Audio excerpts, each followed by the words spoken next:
Hi guys, and welcome, not to Davy's Game Corner for the moment, to this little special side video that I'd like to do. I've had a couple of YouTubers asking me about my Studio Ghibli collection and if I could do a video for them. So the answer to that is yes. Now this is a one-off video. I won't do many of these because I'm purely the Game Corner and I don't want to lose my market audience. So without further ado, I'll just pick out each of the films and give you a little synopsis on it, a tiny synopsis. This is very unscripted. I haven't really had the time to write a script, and when I did, it ran over the 10-minute mark, so I thought, let's just wing it. We start off with Nausicaa of the Valley of the Wind. It's a great story. It's about a young tribe, a young princess and her tribe, shall I say, who are trying to save their planet from the infestation of these gigantic bugs called Omu, who leave poisonous forests around when they move around the world. And it's kind of cool. It's an early 80s film, but I love the fact that when these big creatures die, they pull their eye lenses things. They pull their lenses out and they mould them into ships and flying craft and stuff like that. It's really cool. It's a really weird film, but definitely one that you should take a look at. Next is a light-hearted tale set in modern-day Japan. The Cat Returns, about a young girl named Haru, who saves a cat who doesn't know that this cat is actually the prince to a little village that is hidden away. So this cat then invites her to the village to marry her, and he turns her into a cat. Now she needs to get away and go back to the human realm. So she asks for help from this cat here. I think you can see that. He has the strangest name. I can't remember for the life of me, so I'll try and find out what that is.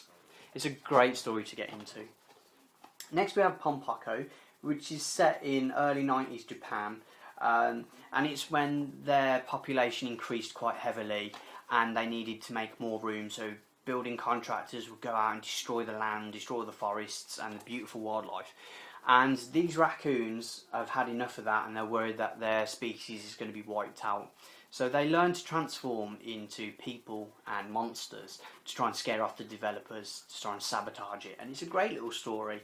And you might have heard in Japan, or even seen on Mario Brothers 3 on the NES, that the raccoon is fabled for turning into something called a tanuki statue. And that was really cool for me. I really enjoyed that story. Next is Laputa Castle in the Sky, about a young lad called Peizu who literally meets a girl called Sheeta who falls out of the sky, and she tells him about this fabled castle in the sky called Laputa. And they're going off to find this castle when they're run down by sky pirates and the government. It's a very cool film. You've got some old school like robot mechs as well. I'm not a big mech fan, but it's cool, the whole mishmash.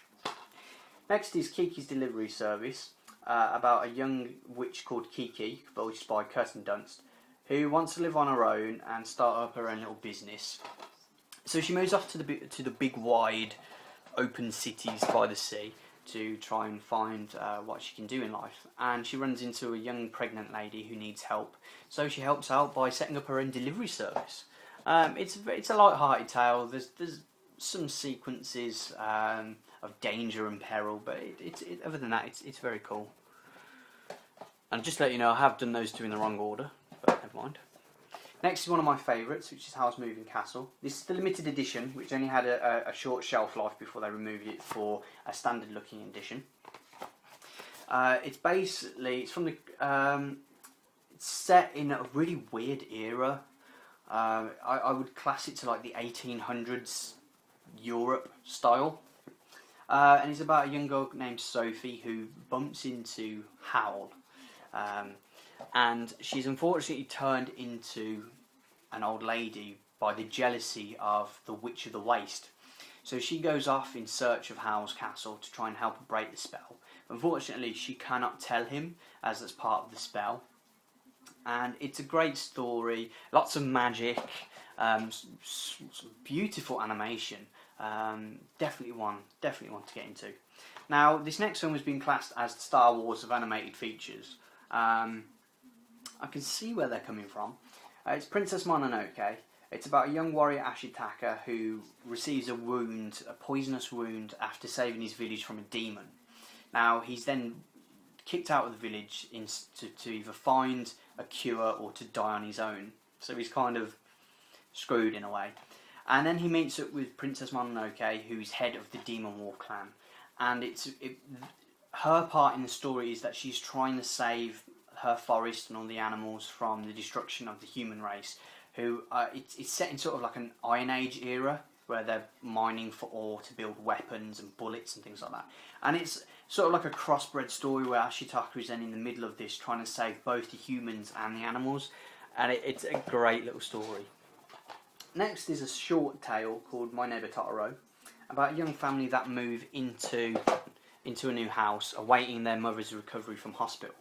And while this goes on, the youngest of the family meets up with Totoro and goes on little adventures with him. And it's great. I love the voice acting. The voice acting is one of the great pieces of this film. And also it has the infamous cat bus.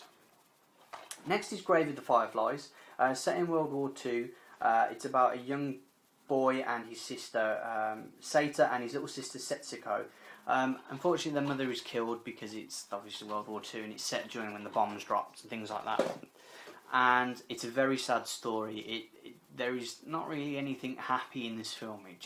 It makes you really depressed. But it's definitely one that you should check out if you like sort of a serious tale to get on with. Next is Whisper of the Heart, which is just a love story, which also features the cat from The Cat Returns. It's basically about a girl's love for music and how that inspires her to translate. I think it's in that film it'd be English music to Japanese. So she translates the music and lyrics and meets a young lad who she falls out with but then falls in love with. So it's your typical sort of love story. We then have something. This next film takes a different slant on animation. It's very simplified animation, but very beautifully pastelised, the colours that they use. And that's My Neighbours the Amardas. It's basically it's a mishmash of family life, about the trials and tribulations of family life. One example of the stories, they leave their youngest in the shopping mall, and they leave without her, and they have to go back and find her. And it's just common stories that you might have had when you were younger. Next is Spirited Away, my all-time favourite film. I watch this religiously every year at Christmas. I don't know why I watch it at Christmas, but I do. About a young girl named Chihiro, whose parents unfortunately turned into pigs. Now this is the short synopsis. There is a little bit more that happens. And she basically needs to rescue her family, and she needs to rescue her name and things like that. You'll find out more if you do decide to pick this up. But like I say, it's my favourite story.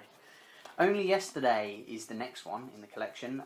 It's about a 20-year-old called Taiko, who goes into the countryside just to relive some of her past.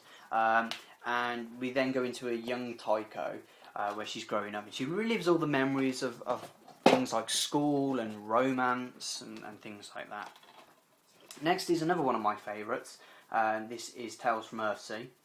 And it's about Jed, who is a really powerful wizard, and he is attempting to protect Prince Aaron, which is that guy there, from another evil wizard who's trying to overthrow him, so he can essentially become ruler of this land. It's got some great swordplay, great effects. You've got dragons. It's very mystical. It's very fantasy. It's a great film.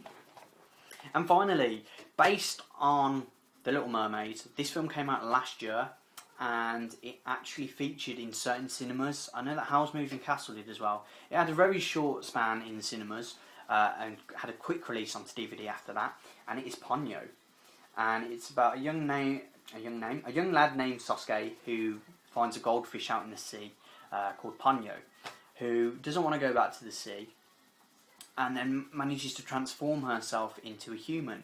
And it's the same premise as The Little Mermaid, apart from it's with a younger cast of characters.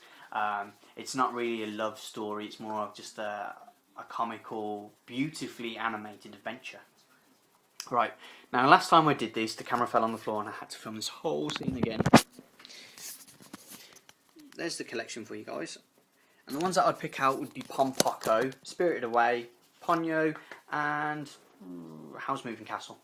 That's it for me, guys. I will be back in an hour with another video. I'm sorry that it's very quick and rushed, but I hope you've enjoyed it, guys, and I'll see you later.